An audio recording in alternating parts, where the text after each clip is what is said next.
In the summer of 1943, deep in occupied Europe, a group of German engineers gathered around a strange American weapon. It was crude, it was light, and it looked, to them, almost laughable. A simple tube, barely more than shoulder length, made of thin metal with no elegance, no precision machining. They had just captured it from Allied troops in North Africa. The Americans called it the Bazooka. To German eyes, it seemed like a toy. Their own anti-tank weapons were masterpieces of engineering. Heavy, complex, beautifully machined devices designed for power and accuracy. The Panzerfaust and Panzerschreck had not yet entered full production, and the German military still relied on cumbersome anti-tank guns and magnetic charges. So when this odd, disposable launcher appeared in their hands, they didn't take it seriously. At first, the engineers at the Kummersdorf testing grounds mocked it.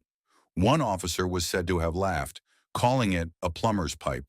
Another compared it to a child's fireworks launcher. The weapon's simplicity offended their engineering sensibilities. No precision optics, no solid construction, no visible craftsmanship. Yet as they soon discovered, this plumber's pipe was about to change the way infantry fought tanks forever. The bazooka had been captured during the fighting in Tunisia, where American and British forces had turned the tide against the Afrika Korps. It was brought back to Germany for study, as all captured Allied technology was. Most of the time, the Germans found little to learn. Allied weapons were reliable, yes, but often lacked the refinement they prided themselves on. But when the engineers disassembled the bazooka, something made them pause. It used a rocket-propelled grenade, a warhead capable of melting through armor using a shaped charge. Something Germany had been experimenting with for years. The Americans, they realized, had solved a problem they were still struggling with: how to give a single soldier the power to kill a tank. Still skeptical, the engineers prepared a live test. A captured T-34, stripped of its insignia, sat in the center of the testing field. A German technician shouldered the American weapon, aimed, and fired. There was a burst of smoke, and then, to everyone's shock, a flash of orange light. The rocket struck the tank's armor, punched through, and sent a plume of smoke pouring from the top. The laughter stopped. The men at Kummersdorf had just witnessed the birth of a new kind of warfare, one that would soon turn their own designs upside down. When the smoke cleared, the tank stood silent, its armor pierced, its crew compartment blackened by the blast. The German engineers stared at the damage in disbelief. The bazooka's small rocket had done what once required heavy anti-tank guns or precise artillery fire. It was a revelation and a humiliation. They examined the wreck closely. The shaped charge warhead had burned a neat hole through the tank's armor, not shattered it, not cracked it, but melted clean through using a focused jet of molten metal. The engineers were stunned. They had been developing shaped charges for use in mines and grenades, but they had never succeeded in launching one effectively from a shoulder weapon. The Americans had. It was clear now. The weapon's simplicity wasn't a weakness. It was brilliance. The tube needed no recoil system because the rocket propelled itself. The operator didn't have to aim like a rifleman. He just had to point and fire. It was cheap, light, and devastating. For a few moments, silence hung over the test site. One engineer reportedly muttered under his breath, "Unbelievable, simple, but deadly." The men who had mocked the crude weapon now handled it with new respect. The German army immediately ordered further testing. They wanted to know how far it could shoot, how accurate it was, and how durable it would be in combat. The results were mixed. The bazooka was short-range and difficult to aim beyond 100 meters, but within that distance it was lethal. Against stationary armor, it was terrifyingly effective. The engineers wrote their reports quickly. They recommended immediate development of a German equivalent. Within weeks, blueprints were drawn up for an improved model, heavier, longer, and built with German materials. They would call it the Raketenpanzerbüchse, or rocket anti-tank rifle. To the soldiers who would later wield it, it became known as the Panzerschreck, tank terror. But the irony wasn't lost on them. The weapon that inspired it, the tool that would arm German infantry with new hope, had been born in American hands. The same engineers who once laughed now copied every detail with precision, even improving the rocket's power and the blast shield to protect the operator. The captured bazooka had shown them a truth that would echo across the war. Sometimes ingenuity lies not in perfection, but in simplicity. As the test continued, the German engineers began to realize just how revolutionary the bazooka truly was. It wasn't merely a weapon, it was an idea that changed how men fought tanks. Before its arrival, infantry had almost no chance against armored vehicles. Anti-tank rifles bounced harmlessly off steel. Grenades required suicidal bravery at close range. The bazooka, however, gave a single soldier the power to destroy a tank from a distance. The team at Kummersdorf Proving Grounds took apart every piece of the captured launcher. The components were embarrassingly straightforward: a metal tube, a firing circuit, and a simple rocket with a shape-charged warhead. No complex optics, no advanced engineering, just clever physics and practical design. They quickly began modifying the weapon to fit German standards. The new model, the Raketenpanzerbüchse 43, was larger, firing an 88mm rocket instead of the bazooka's 60mm. It was more powerful, but also heavier and harder to handle. Still, the Wehrmacht believed it could turn the tide on the Eastern Front, where Soviet tanks like the T-34 dominated the battlefield. Reports began flooding in from the front lines. Soviet armor was advancing relentlessly, and German infantry were desperate for a way to fight back. The first few prototype Panzerschrecks were rushed to units in 1943 for field trials. Soldiers, skeptical at first, soon realized they could knock out tanks that had previously seemed unstoppable. One German commander later described his reaction in his diary. "The first time I saw a tank burn from a single man's shot, I knew the war had changed." But there was a problem. The weapon's sheer power created dangerous backblast. The jet of flame behind the tube could burn or even kill the operator if fired carelessly. Soldiers quickly improvised by attaching shields and wearing thick gloves and masks. Eventually, the factory added a blast plate, an innovation borrowed directly from field experience. Still, the weapon's fearsome effect on tanks outweighed its flaws. For the first time since 1941, German infantry could engage armor without artillery support. The Panzerschreck became a psychological weapon as much as a physical one. Tank crews dreaded the ambushes hidden behind hedgerows or in city ruins. Ironically, the Americans themselves would later face their own invention on the battlefield.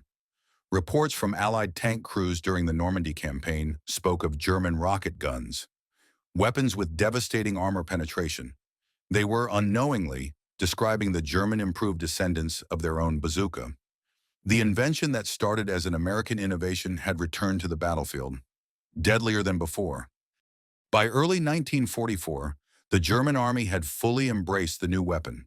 The Panzerschreck, born from the captured American bazooka, was now standard issue for infantry and anti-tank squads across Europe and the Eastern Front.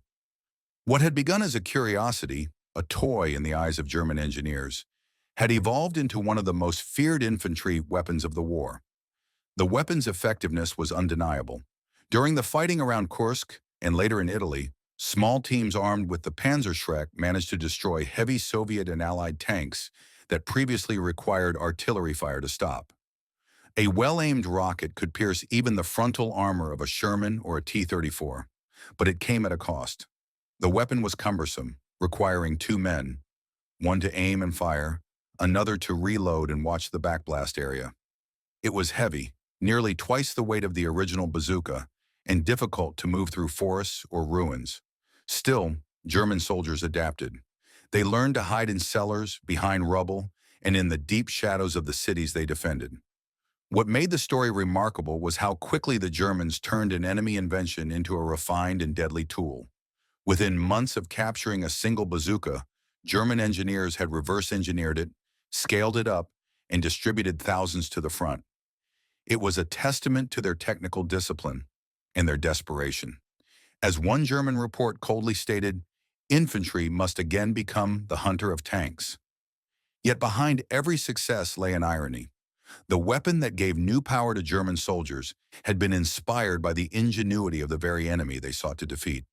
The Americans had designed the bazooka not for domination, but for practicality, a weapon any soldier could use, mass-produced in factories that turned out thousands per week. The Germans, for all their engineering brilliance, could never match that scale. Their Panzerschrecks were powerful but scarce. While Allied troops were supplied with endless replacements, German units often had to share launchers between squads, reusing damaged ones or improvising repairs in the field. By the time of the Normandy invasion, the weapon had become a double-edged symbol of German ingenuity, but also of the shrinking resources of the Reich. The same engineers who once mocked the bazooka's simplicity now found themselves copying it out of necessity. The American design had exposed a truth that the Germans had long refused to admit. In modern war, simplicity could be stronger than sophistication. As Allied forces advanced through France, German anti-tank teams made their final stand with their rocket launchers. Hidden among hedgerows and barns, they ambushed columns of Shermans and Churchills, and for a time they succeeded. The Panzerschreck became their equalizer. But even as it struck fear into Allied tank crews, the tide of war was already turning. No weapon, no matter how effective, could stop the endless wave of men and machines coming from the west and the east. By the summer of 1944, the Panzerschreck had earned its place in the German arsenal, feared by Allied tank crews and respected by German infantry alike. It was no longer a mere imitation of the American bazooka. It had become a symbol of frontline ingenuity. Yet as the Allies pushed deeper into France, its story took an unexpected turn. The German soldiers who used it began to notice something troubling. The same rocket that could destroy a tank also filled the air behind the weapon with toxic backblast and smoke. The first time a soldier fired it inside a building or trench, he risked injury or death. Even in open ground, the bright flash of the rocket gave away his position instantly. Commanders quickly learned that the Panzerschreck demanded courage bordering on recklessness. A soldier had to stand firm as enemy tanks approached, take aim within 100 meters, and fire, knowing he had only seconds to move before the return fire arrived. And yet, despite its dangers, the weapon worked. In the narrow lanes of Normandy and the forests of the Ardennes, small teams armed with Panzerschrecks became tank hunters. They ambushed Allied columns from hedgerows, knocking out leading vehicles and halting entire convoys. One Allied officer later remarked that fighting in France often felt like moving through a field haunted by invisible dragons. Each blast from a hidden Panzerschreck sent fear through even the most experienced tank crews. But while the weapon bought time for German defenses, it could not change the outcome. Every Panzerschreck fired meant one less rocket to spare. German factories, bombed relentlessly by Allied air power, struggled to keep up with the demand. The once proud industrial heart of the Reich was crumbling, and even its best inventions were being starved of resources. Ironically, the weapon's success revealed its greatest weakness: Germany's inability to produce enough of them. While Allied armies were re-equipping faster than ever, the Wehrmacht was scavenging spent launchers and salvaging parts from destroyed units. The brilliance of the engineers could not overcome the relentless arithmetic of war. By late 1944, entire divisions had fewer than a dozen launchers. Meanwhile, Allied troops carried hundreds of bazookas, many of which had been improved to match and even surpass the German design. Still, for those who fought with it, the Panzerschreck became a weapon of grim pride. It represented the final edge of German innovation, practical, deadly, and born from necessity. It was a weapon of a nation fighting on borrowed time. And as the front lines drew closer to Germany itself, the irony deepened. The same design they had mocked, the crude bazooka of 1942, had become the blueprint for their last stand in 1945. In a war defined by industrial might, the Germans had learned a humbling lesson from their enemies: that simplicity, adaptability, and mass production could triumph over perfection. As the war dragged into its final desperate year, the Panzerschreck became a familiar sight on every front, from the snow-choked forests of the east to the shattered villages of the west. But behind its brutal effectiveness lay a story of irony and quiet admiration. The very weapon that symbolized German ingenuity had begun as an American creation: the humble M1 bazooka. In 1942, when German troops first captured bazookas in North Africa, they had dismissed them as a curiosity. They mocked the light tubes, the crude rockets, the odd electrical firing system. Yet only months later, the same engineers who laughed at it were perfecting it, thickening the tubes, enlarging the warhead, and renaming it the Ofenrohr, the stovepipe. Soon the improved version would bear another name, one that struck fear into Allied tank crews. Panzerschreck, tank terror.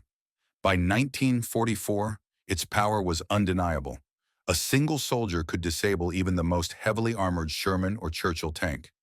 It was a weapon that gave ordinary infantrymen the ability to fight armor on equal terms.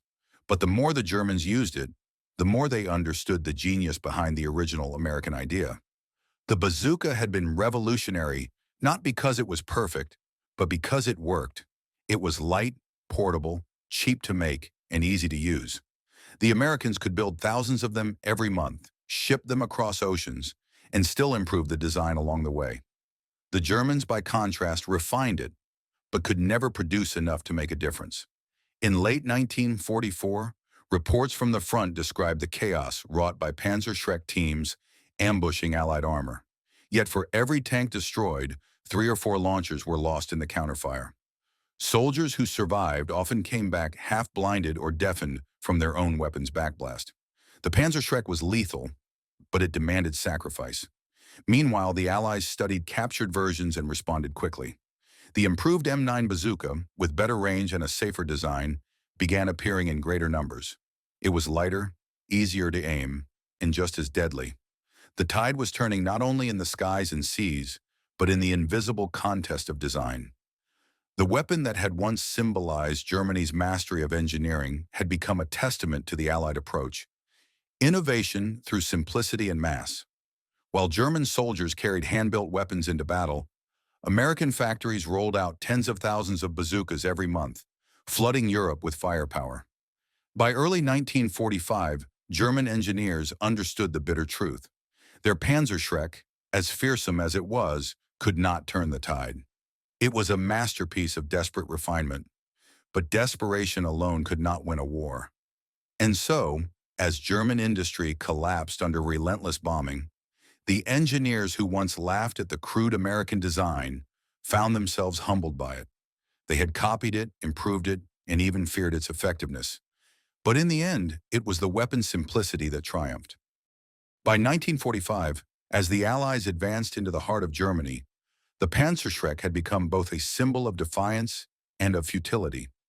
In the rubble of cities like Aachen, Cologne, and Berlin, German infantry clung to their launchers as tanks rumbled through the streets.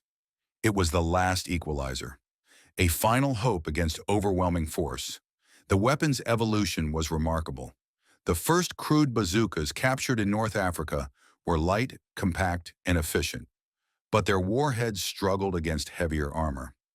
German engineers had taken that weakness personally. At facilities like Kummersdorf and Peenemünde, they tested and modified the design endlessly, widening the barrel to 88 millimeters, doubling the explosive power, and crafting shape-charged warheads that could pierce nearly 200 millimeters of armor. The result was terrifyingly effective. In close quarters, even the mighty Sherman or Churchill stood little chance. German tank hunters, often just boys of 16 or veterans of the Eastern Front, would wait in shadows or basements for the perfect shot. One rocket, one explosion, and one burning tank. But the cost of such bravery was staggering. The Panzerschreck's enormous back blast revealed the shooter's position instantly, while the dense smoke and noise often disoriented the user. Many were killed moments after firing, yet they kept fighting, believing that every destroyed tank delayed the inevitable defeat of the Reich. In the final months of the war, American soldiers began encountering entire platoons armed with Panzerschrecks. Some of these weapons were so hastily made that their sights were misaligned or the shields were bolted on incorrectly. Still, they were deadly at short range. At the same time, the Americans deployed thousands of improved M9 and M20 bazookas, lighter, more reliable, and capable of defeating even the new German Panthers. The irony was complete. Each side was using a version of the other's invention. The same simple idea, refined in opposite directions. Captured German engineers later admitted their surprise at the scale of American production. Where Germany had built tens of thousands of Panzerschrecks, the United States had built hundreds of thousands of bazookas. A flood of firepower so great that it overwhelmed quality with quantity. One engineer from the Heereswaffenamt later reflected that the Americans had achieved something the Germans could not, a perfect balance between function and speed. "We improved it," he said, but they multiplied it. As the Reich crumbled, even the engineers who had once mocked the crude American tube understood the truth. Power in war was not only about innovation, it was about endurance, adaptability, and production. And so, the Panzer Schreck, born from mockery, forged in desperation, became a weapon of tragic brilliance. It could destroy a tank, but not save a nation. It was proof that even genius could not stand against a world united in war. As Germany's armies collapsed in 1945, the Panzer Schreck's legacy began to take shape far beyond the ruins of Europe. In the rubble-strewn streets of Berlin and the forests of Saxony, Allied engineers scoured the remains of German depots, recovering blueprints, prototypes, and surviving weapons. The design that had once mocked the American bazooka now fascinated the victors. The U.S. Army's ordnance experts quickly realized how much the Germans had refined their original idea. The enlarged caliber, the improved warhead design, and the addition of the blast shield all made the Panzerschreck a formidable evolution of the bazooka. American engineers studied these weapons in captured research facilities, comparing notes, testing warheads, and ultimately folding many of the German innovations into post-war designs. But the Germans, too, had learned lessons from their own creation. In their desperate final months, they had experimented with lightweight disposable launchers and recoilless systems, concepts that would later inspire the next generation of anti-tank weapons, such as the Panzerfaust and eventually the RPG-2 used decades later. The story of the Panzerschreck was no longer one of rivalry between nations, but of evolution in warfare. Both sides had proven that mobility, simplicity, and adaptability could change the face of the battlefield. No longer would tanks dominate unchallenged. A single soldier, armed with a tube and a rocket, could bring down a machine worth thousands of times more. This realization changed how armies fought forever. Infantry were no longer just support for armor. They could be tank hunters, defenders, and ambushers in their own right. For the engineers who had worked on the Panzerschreck, however, there was no triumph in that legacy. Many were captured and interrogated.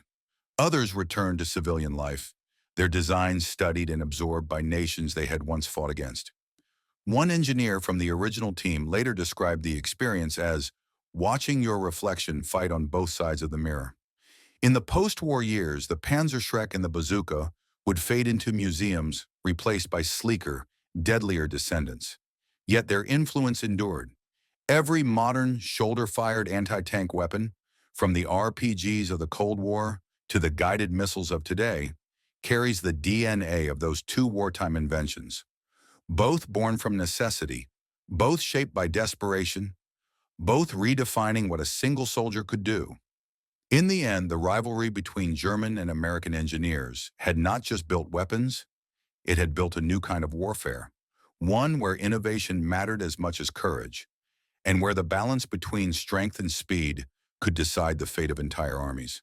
And somewhere in that silence, the lesson of the bazooka and the Panzerschreck remains, that even the smallest invention, born on the battlefield, can echo through history. By the end of the war, what began as a small tube fired by a handful of soldiers had transformed the way both sides thought about combat. When American troops examined captured Panzerschrecks, they couldn't help but admire the craftsmanship, the heavier steel, the deadly accuracy, and the raw power behind every rocket. They realized the Germans had not merely copied the bazooka, they had perfected it. Reports from the U.S. Army's technical divisions described the German weapon with reluctant respect. Its warhead could penetrate nearly twice as much armor as the original bazooka. Its shield protected the operator from backblast and sparks. Its sights were sturdier, more precise. Even though the Panzerschreck was heavier and slower to handle, its sheer destructive potential stunned the Americans who tested it. At proving grounds in France and later in Aberdeen, Maryland, the captured launchers were fired side by side with American models. The difference was clear. When a Panzerschreck rocket hit a derelict Sherman tank, the explosion peeled open the armor like paper. Observers wrote that the blast left no doubt why German infantrymen held such faith in this weapon. For German engineers, it had been a bitter irony. The weapon they once mocked, an American invention dismissed as crude and primitive, had become the foundation for one of their most feared defensive tools. Yet this was not a story of simple imitation. It was one of adaptation, born from necessity, forged by desperation. As the Allies advanced, Germany's war machine began to fracture. Supply lines crumbled, fuel ran dry, and entire divisions found themselves isolated. In such conditions, the Panzerschreck became a symbol of defiance, a way for outnumbered troops to fight back against impossible odds. Even as the Reich collapsed, a single soldier with one rocket could destroy a tank worth a fortune in steel. But as powerful as it was, the weapon could not change fate. The Allies pressed forward relentlessly, and by 1945, Germany's once feared armies were disintegrating under the weight of overwhelming production and manpower. The very technology they had refined, efficient, deadly, ingenious, could not save them from the industrial might of their enemies. Yet even in defeat, the engineers' work would endure. The captured Panzerschrecks were studied by the United States, Britain, and the Soviet Union. Each found in it valuable lessons for the future. Its principles, shape-charged warheads, shoulder-fired design, simple maintenance, would influence rocket launchers for decades. The Germans had learned from the Americans had learned from the Germans, and the world had learned from them both. What began as laughter in a dusty field test had ended as mutual respect born from brutal experience. The bazooka had changed the battlefield. The Panzerschreck had perfected it, and together they marked the dawn of a new era, one where no tank was ever truly safe again. As the final months of the war unfolded, the fields of Europe lay scarred with the legacy of innovation and destruction.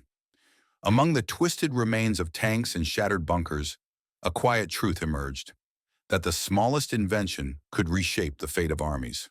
The bazooka, born from American ingenuity, and the Panzerschreck, forged from German engineering, stood as proof of that. After Germany's surrender, Allied ordnance teams collected hundreds of Panzerschrecks from abandoned depots and battlefields. Many were shipped to testing grounds in Britain, the United States, and even the Soviet Union. Engineers dissected them, not with hostility, but with fascination.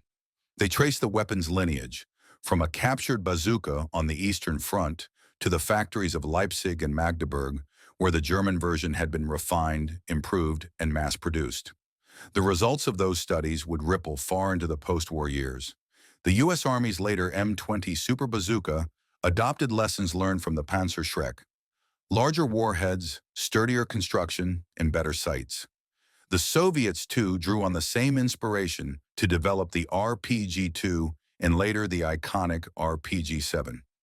In a way, the laughter that once greeted the American tube launcher had echoed into the future, shaping the weapons of every major army on Earth. For the men who had once fired those weapons in battle, the memories were mixed. German veterans spoke of the Panzerschreck as both a blessing and a curse, a tool that gave them a fighting chance against overwhelming Allied armor, yet one that could never turn the tide. American soldiers remembered the bazooka with similar reverence, not for its elegance but for its simplicity and courage it gave to the infantrymen. Each weapon told a story not of technology alone, but of the men who carried them. Young soldiers, exhausted, frightened, and determined, who aimed their crude tubes at the thunder of steel and dared to stand their ground. In the end, both sides had learned the same lesson: that innovation was not born from arrogance, but from survival. What began as mockery turned into understanding. What started as a crude experiment became a symbol of resilience. And as history moved forward, the engineers and soldiers who once faced each other across smoking battlefields would find their work studied side by side, not as enemies, but as contributors to the same relentless evolution of warfare. The story of the bazooka and the Panzerschreck is not just about weapons. It is about adaptation, respect, and the strange way war forces even adversaries to learn from one another. When the laughter stopped and the smoke cleared, what remained was a simple truth: that every innovation, no matter where it was born, carries a piece of both fear and genius. If you enjoyed this video, don't forget to like, comment, and subscribe for more World War II stories.